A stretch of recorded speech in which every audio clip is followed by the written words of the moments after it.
درگاہ اجمیر شریف حضرت خواجہ معین الدین چشتی اجمیری رحمۃ اللہ علیہ کی درگاہ شریف سے انجمن خدام سید زادگان کے صدر محترم الحاج سید معین حسین چشتی صاحب تشریف لائے ہیں۔ آپ لوگوں سے حاجی سید واحد حسین چشتی صاحب سیکریٹری ہیں انجمن خدام سید زادگان کے، یہ بھی تشریف لائے ہیں۔ سید مبصر حسین چشتی صاحب جوائنٹ سیکریٹری ہیں انجمن خدام سید زادگان کے، یہ بھی تشریف لائے ہیں۔ اسی طرح حاجی سید احمد حسین صاحب ممبر ہیں انجمن سید زادگان کے، یہ بھی تشریف لائے ہیں۔ ہم سب لوگ ان کا دل کی گہرائیوں سے استقبال کرتے ہیں۔ یہ ایک اعلامیہ ہے، ڈکلیریشن ہے اس 2 روز کے اجلاس کا، تو میں آپ کو اسے پڑھ کے سناتا ہوں۔ بسم اللہ الرحمن الرحیم۔ حاجی شیخ زادہ محمد عارف چشتی صاحب صدر ہیں انجمن یادگار چشتیہ شیخ زادگان کے، یہ بھی تشریف لائے ہیں۔ ہم ان کا اس دل کی گہرائیوں سے ان سب حضرات کا استقبال کرتے ہیں۔ نمبر 1، مسلمانوں کے مختلف گروہوں میں باہمی مصالحت اور رواداری قائم کرنے کے لیے ہم تمام علماء اسلام سے اپیل کرتے ہیں کہ وہ اپنے اپنے مذہبی خیالات پر قائم رہتے ہوئے ایک پلیٹ فارم پر جمع ہو کر مسلمانوں کی مشترکہ ضروریات پر غور کریں اور مشترک مفادات کو حاصل کرنے میں متفق ہو کر جان توڑ کوشش کریں۔ آج ہی کی طرح ماضی میں جب ملت ٹکڑے ہو کر بکھرنے لگی تو شیخ الاسلام حضرت مولانا سید حسین احمد مدنی رحمۃ اللہ علیہ شیخ الحدیث و صدر المدرسین دارالعلوم دیوبند نے قوم کو اتحاد کی دعوت دیتے ہوئے آواز دی تھی کہ تمام مسلمانوں کا عموماً اور علماء اسلام کا خصوصاً اہم فریضہ ہے کہ وہ جاگیں اور تحفظ و بقا کی صورت عمل میں لائیں، اختلافات کو مٹائیں اور اجتماعی قوتوں کو بڑھا کر صحیح نظام پر گامزن رہیں۔ اس لیے ہم ملت اسلامیہ کے تمام فرقوں، مسلکوں، جماعتوں، تنظیموں اور ہر طرح کی چھوٹی بڑی اکائیوں اور برادریوں کو دعوت دیتے ہیں کہ ہم سب مل کر مشترک مقاصد کے لیے متحدہ جد و جہد کریں۔ ملک و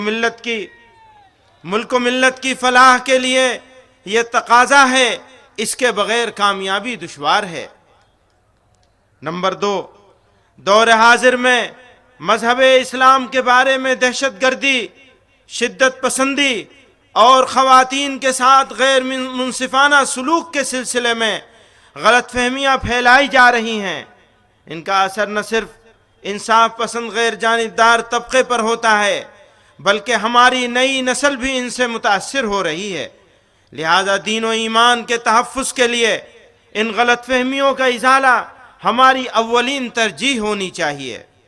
نمبر 3، اسلام دین رحمت ہے اور مسلمانوں کا وجود اور معاشرے میں ان کے اسلامی کردار کی افادیت صرف مسلمانوں تک ہی محدود نہیں ہے بلکہ مسلم اور غیر مسلم سب کو اس کا فائدہ پہنچتا ہے۔ اس پہلو کو دعوتی عمل کا بنیادی عنصر بنانے کی کوشش ہونی چاہیے اور دعوت کا طریقہ کار ایسا ہونا چاہیے جس سے اسلام کا پیغام رحمت عام ہو اور حتی الامکان مناظرانہ طریقے سے اجتناب کیا جائے۔ اسلامی دعوت اور عملی کردار میں مطابقت پیدا کی جائے۔ واضح ہو کہ اسلام کا بنیادی مقصد محض اقتدار پر قبضہ حاصل کرنا نہیں بلکہ عدل و انصاف کا قیام اور فساد کا مٹانا ہی اسلام کا اولین مقصد ہے۔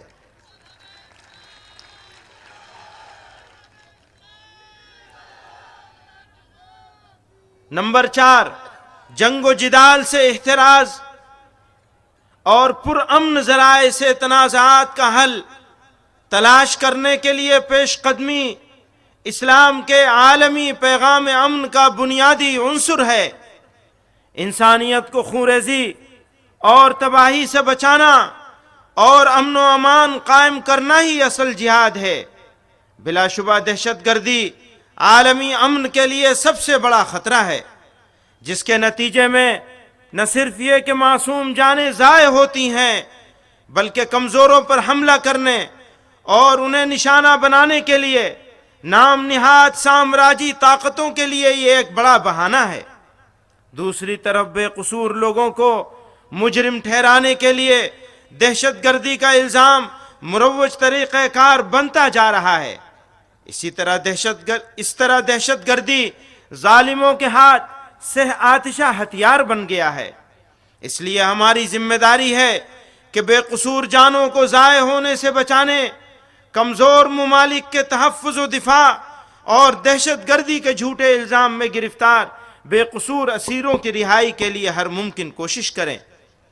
اس سلسلے میں علماء کرام اور دانشوران قوم و ملت کا یہ اجلاس دارالعلوم دیوبند کے ذریعے جاری کردہ دہشت گردی کے خلاف فتوے کی ایک بار پھر توثیق کرتا ہے کہ بے شک فتنہ و فساد، بدامنی اور خونریزی اور بے قصوروں کو قتل غارت گری کا نشانہ بنانا بدترین انسانیت سوز جرم ہے۔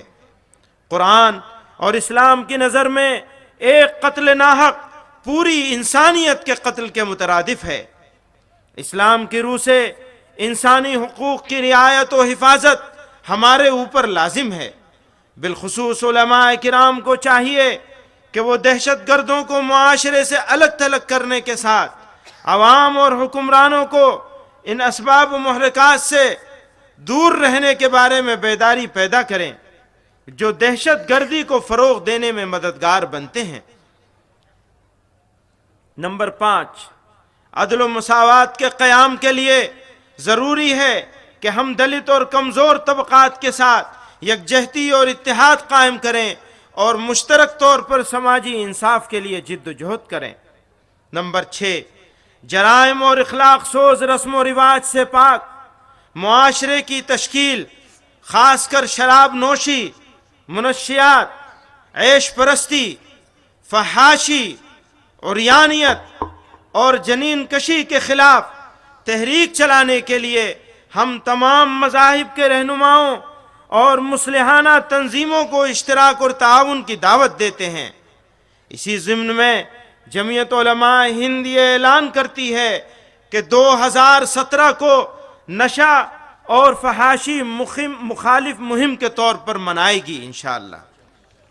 نعرہ تکبیر، جمعیت علماء ہند۔ نمبر 7، مسلم پرسنل لا میں مداخلت اور یونیفارم سول کوڈ کے حوالے سے ہم اس موقع پہ حضرت شیخ الاسلام مولانا سید حسین احمد مدنی رحمۃ اللہ علیہ کے عہد کو دہراتے ہیں کہ مسلمان ہندوستان میں پوری مذہبی آزادی اور پوری تہذیب و ثقافت کے ساتھ زندہ رہیں گے اور کسی غیر کی غلامی قبول کرنے سے وہ عزت کے ساتھ مر جانے کو ترجیح دیں گے۔ نعرہ تکبیر، ہمارا اتحاد، ہمارا اتحاد، جمعیت علماء ہند۔ لہذا ہم ہندوستان میں اپنی مذہبی انفرادیت اور نجی معاملات میں قرآن و سنت پر عمل کی آزادی اپنا دستوری حق سمجھتے ہیں اور تمام مسلمان بلا اختلاف اس آزادی کی بقا کو لازمی تصور کرتے ہیں۔ اس موقع پر فدائے ملت حضرت مولانا سید اسد مدنی رحمۃ اللہ علیہ کا پیغام ہمارے لیے بہترین راہ عمل تجویز کرتا ہے۔ آپ نے فرمایا کہ ہم اس ملک کے آزاد شہری ہیں اور اس حق سے کسی قیمت پر دستبردار ہونے کے لیے تیار نہیں ہیں۔ اگر ہمارے اسلامی اصول کے خلاف یونیفارم سول کوڈ مرتب کیا جاتا ہے یا ہمارے پرسنل لا میں ترمیمات کی جاتی ہیں تو اس صورت میں ہماری حیثیت اس ملک میں آزاد شہری ہونے کی محفوظ نہیں رہے گی۔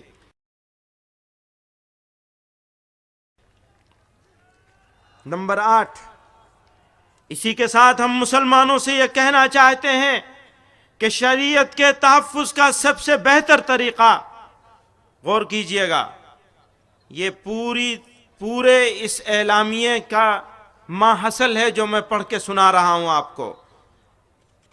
اسی کے ساتھ ہم مسلمانوں سے یہ کہنا چاہتے ہیں کہ شریعت کے تحفظ کا سب سے بہتر طریقہ یہ ہے کہ ہم خود اس پر عمل پیرا ہوں۔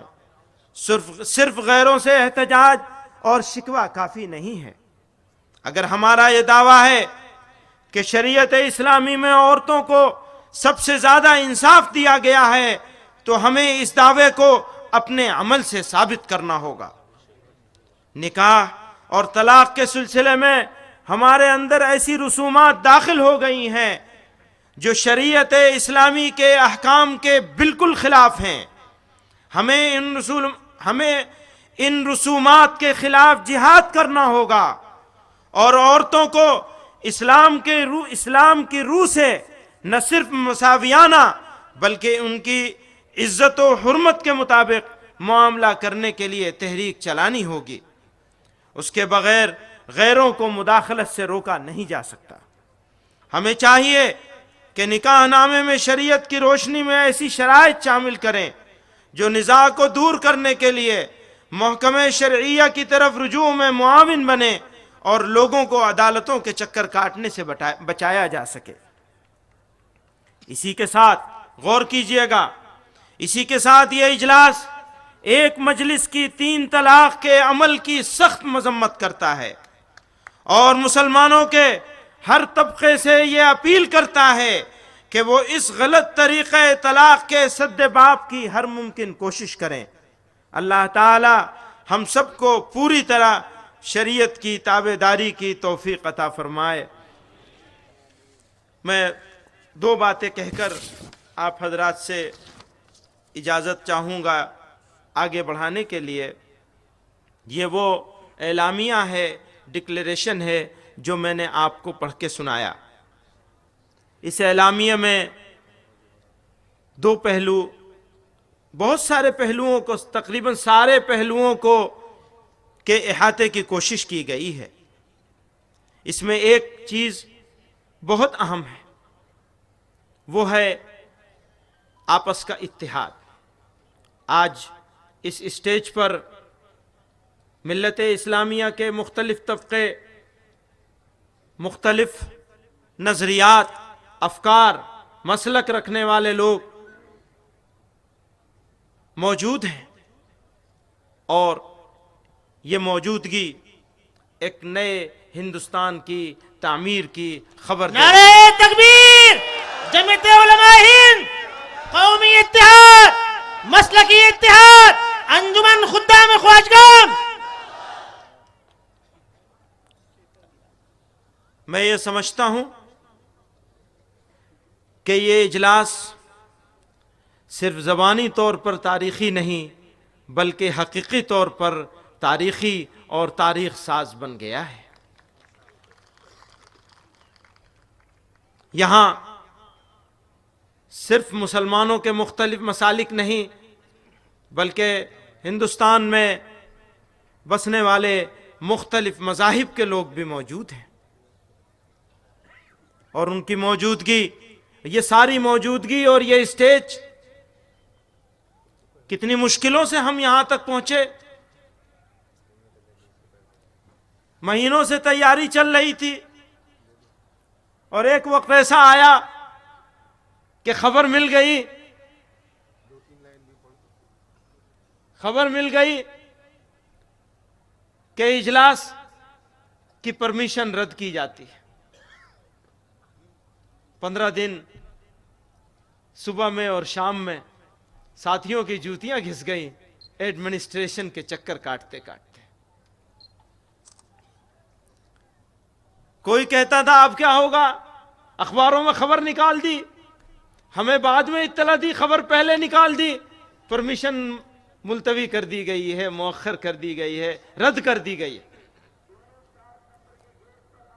الگ الگ علاقوں سے ساتھی پوچھتے تھے اب کیا ہوگا، کوئی کہتا تھا کر دینا چاہیے، کوئی کچھ کہتا تھا، کوئی کچھ کہتا تھا۔ میں نے دوستوں سے کہا یاد کرو وہ زمانہ جب بھارت آزاد نہیں ہوا تھا، ہم غلام تھے، تو کوئی اجلاس ایسا نہیں ہوتا تھا جو سرکار کی مرضی اور پرمیشن سے ہوتا ہو. ضرورت پڑے گی ہم مانگیں گے، پرمیشن مانگیں گے، مانگتے رہیں گے. آزادی کے بعد 70 سال میں کبھی ایسا موقع نہیں آیا کہ پرمیشن کے بغیر اجلاس کرنے کی ضرورت پڑی ہو. ہم شکر گزار ہیں راجستھان کی سرکار کے اور ضلع انتظامیہ کے کہ انہوں نے مسئلے کی سنگینی کا احساس کیا، اس جماعت کے وقار کا، اس جماعت کی تاریخ اور اتہاس کا خیال کیا، اور صرف 3 دن پہلے کسی طرح بہت ساری شرطوں کے ساتھ اجازت مرحمت فرما دی. ہم شکریہ ادا کرتے ہیں ان کا، لیکن کتنے ساری مصیبتوں سے گزرنا پڑا اس کو ہم ہی جانتے ہیں. اور میں پورے ملک سے آئے ہوئے ڈیلیگیٹس، اپنے دوستوں، اپنے ساتھیوں اور بزرگوں سے یہ کہنا چاہتا ہوں کہ آزادی سے پہلے کوئی اجلاس جمعیت علماء کا ایسا نہیں ہوا تھا جس میں اجازت ملی ہو. ٹانگے پہ کھڑے ہو کر ٹانگے پہ کھڑے ہو جاتے تھے، اسٹیج بن جاتا تھا، جلسہ ہو جاتا تھا. میں نے دوستوں سے کہا ہم ٹرک پہ کھڑے ہو کے جلسہ کر لیں گے، اتنا بڑا اسٹیج نہیں بنے گا تو نہ بنے. پر الحمدللہ یہ حضرت خواجہ معین الدین چشتی اجمیری رحمت اللہ علیہ کی نگری ہے. یہاں کوئی ایسا کام ہونے کی ضرورت نہیں پڑ سکتی تھی. اللہ تعالیٰ نے اس عظیم الشان جگہ پر، اس متبرک بابرکت جگہ پر، جہاں سے توحید کا نور پھیلا تھا، اندھیرے چھٹے تھے، اللہ تعالیٰ نے اس دربار میں، اس مقام پر، اس مقدس اور متبرک جگہ پر ہم کو یہاں جمع کر دیا. اللہ نے چاہا تو انشاءاللہ یہ جمع ہونا رائے گا نہیں جائے گا.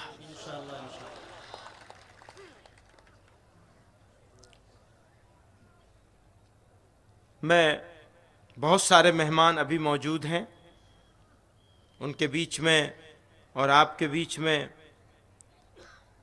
زیادہ وقت لے لیا میں نے، اس کا مجھے احساس ہے. میں مقرر آدمی نہیں ہوں، لیکن چلتے چلتے یہ بات کہہ دینا چاہتا ہوں، یہ میرا ملک ہے، میرا دیش ہے. لوگ کہیں گے ہمارا کیوں نہیں کہہ رہے ہو؟ اس لیے نہیں کہہ رہا ہوں کہ میرا جو رشتہ اس ملک کے ساتھ ہے اس کو میں ہی محسوس کر سکتا ہوں. میرے دیش کے ساتھ، میرے ملک کے ساتھ میرا جو رشتہ ہے، میں نے اس ملک کو بائی چانس نہیں بلکہ بائی چوائس اختیار کیا ہے. یہ میں نے اختیار کیا ہے ملک. ہم بائی چانس انڈین نہیں ہیں، بائی چوائس انڈین ہیں.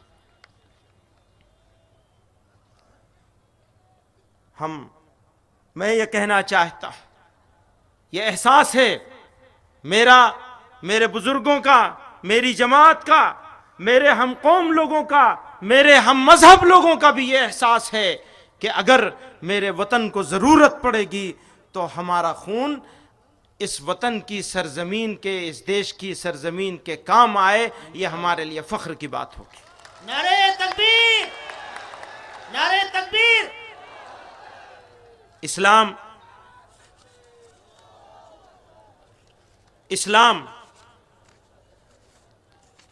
ہمارے لیے سب کچھ ہے.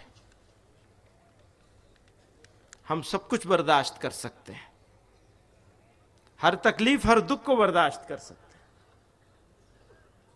لیکن اسلام پر آنچ آئے یہ ہمیں منظور نہیں ہے. ہر تکلیف، ہر دکھ برداشت کر لیں گے. اسلام سے کوئی کمپرومائز بھارت کا نہیں، دنیا کا کوئی مسلمان نہیں کر سکتا. آخری بات، جمعیت علماء نے جو یہ اعلان کیا ہے کہ ہم 2017 کو منائیں گے شراب نوشی کے اور نشے کے خلاف، پورے سال کو منایا جائے گا شراب اور نشے کے خلاف، فحاشی کے خلاف، عیش پرستی کے خلاف، ننگے پن کے خلاف اور جنین کشی یعنی فیمیل فیوٹیسائڈ، ماں کے پیٹ میں بچوں کا قتل جو صرف لنگ کی بنیاد پر، صنف کی بنیاد پر، لڑکی ہونے کی وجہ سے قتل کیا جاتا ہے، ہم ان ساری سماجی برائیوں کے خلاف 2017 کو پوری طاقت سے منائیں گے انشاءاللہ، یعنی پورے سال اس کے اوپر کام کریں گے۔ یہ ایک اعلان کرتے ہوئے میں اجازت چاہوں گا، جمعیت علماء ہند کے 100 سال پورے ہو رہے ہیں آج۔ اس عظیم الشان مقام سے شیخ المشائخ، امام الاولیاء، خواجہ خواجگان حضرت خواجہ معین الدین چشتی اجمیری رحمۃ اللہ علیہ کی دھرتی سے یہ اعلان کرتے ہوئے، یہ فخر کے ساتھ یہ اعلان کرتا ہوں کہ اگلے 3 سال تک ہم اپنے 100 سالہ جشن کو ملک کے مختلف حصوں میں مناتے رہیں گے انشاءاللہ۔ جمعیت یہاں سے شروع علماء کریں۔